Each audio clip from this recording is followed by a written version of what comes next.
This next exercise is the side-lying hip stretch. This was developed by Ron Fletcher, my teacher. So Deborah will demonstrate this. And we always do this exercise with 2 yellow springs. The 2 blue springs can put too much weight, especially on the knee joint.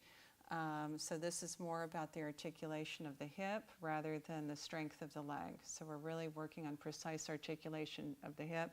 And the yellow springs give plenty of weight and feedback for that purpose. So she'll start by turning the top leg out and back to parallel, and again out. And what we're noticing is just the amount of turnout that she has in this top hip without rolling the pelvis back. And parallel. One more time, turn out and parallel, and then turn the top leg out, draw the leg to passe. And then from there, generally I assist the client to place the foot in the center of the bar. And if the foot isn't placed in the center of the bar, it's difficult to track the uprights properly. And then from here, she's going to make sure that the hip is in line with the rest of the torso. And then simply roll the top hip back and then press that top hip forward, using the articulation of the hip to move the bar.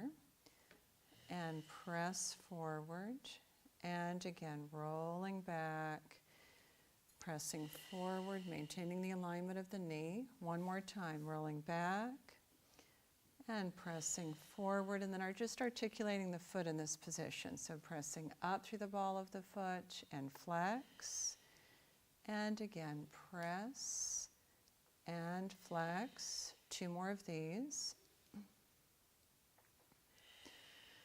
And then maintaining that releve position, holding here, flex from the hip, and extend.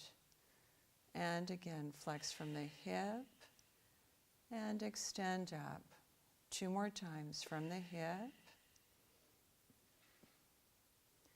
Last time from the hip, and extend up, and then wrapping the toes back around the bar, reaching through the heel.